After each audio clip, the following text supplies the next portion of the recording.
सभे मगहिया भाई बहन के भुलेटन काका के राम राम।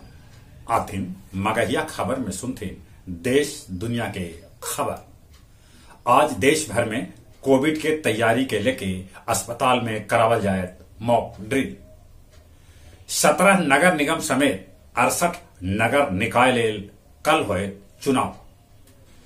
26 दिसंबर के वीर बाल दिवस मनावे के घोषणा कैल का प्रधानमंत्री नरेंद्र मोदी। रोहतास में 22 राज्य के 1200 इतिहासकार अतीत से वर्तमान पर करतन मंथन। धोखाधड़ी मामला में वीडियोकॉन के संस्थापक बेनू गोपाल धुत हिरासत में। लंपी से भारत में 1.69 लाख मवेशी के हो गए मौत। अकेले राजस्थान में आधा से बेसी मौत होए लगे। तृतीय स्नातक स्तर के 23 दिसंबर के होए पहिलका पाली के परीक्षा रद्द कर देवल गए। पूर्व मुख्यमंत्री लालू यादव के जेल से बहराते सीबीआई खोलल केस।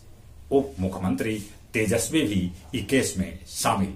मामला रेलवे में जॉब फॉर लैंड के है। पुष्प कमल दहल प्रचंड तेसर बेर बनलन नेपाल के प्रधानमंत्री।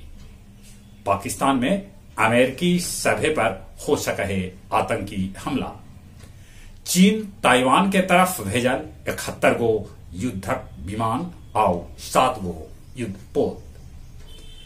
हथियार और ड्रग से लदल पाकिस्तानी नौका भारतीय सेना धरलक। बोधगया में धर्म गुरु दलाई लामा के उपदेश सुने आयल 11 गो विदेशी निकलन corona positive. 1 kilo brown sugar के साथे 2 गो तस्कर के गिरफ्तार कैलक डोभी पुलिस। सेंधमारी करके बेलागंज जेवर दुकान से 2.5 लाख के जेवर चोर उड़ा ले भागलन। अखिल भारतीय दांगी क्षत्रिय संघ मेडिकल शाखा आयोजित कैल दांगी मिलन समारोह।